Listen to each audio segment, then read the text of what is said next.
kræfter, hvis Socialdemokraterne kommer til magten efter næste folketingsvalg.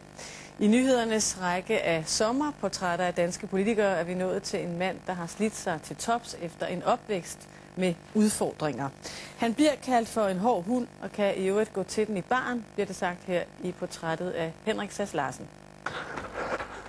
Billedet er et skovbryn i Køge. Lyden er et socialdemokratisk damplokomotiv, der vil frem til målet.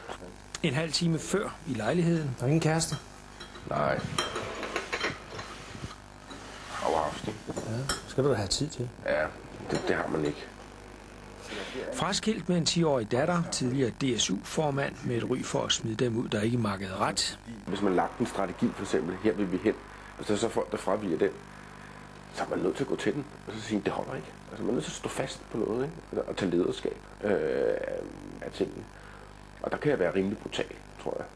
Nu politisk ordfører og strateg bag alliancen med SF.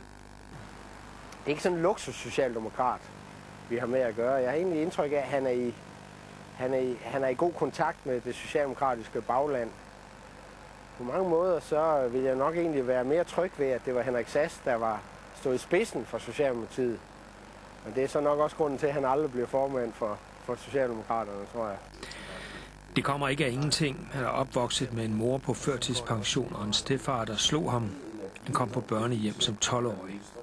Jeg er jo ikke vokset op med at gå i Det Kongelige Teater og til dans om søndagen.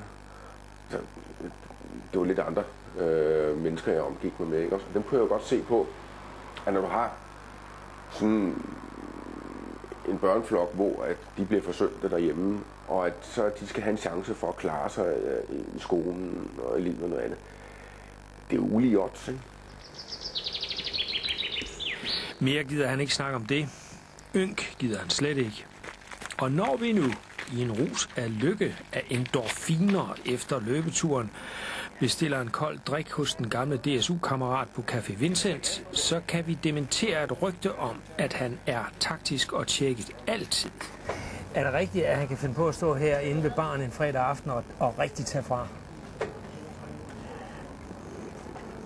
Jeg kan ikke forestille mig, at han kunne lade være. Det kan han. Han går også. Henrik går også i byen. Han insisterer på to ting, og det synes jeg også er godt. Han insisterer på, at han vil stadigvæk være et helt menneske. Og han vil også have lov til, at selvom han er politisk person, så vil han også have lov til at være som alle andre mennesker. Og så er der vel ingenting, der kan hindre den mand i at gå hele vejen. Det skulle da lige være et folketingsvalg.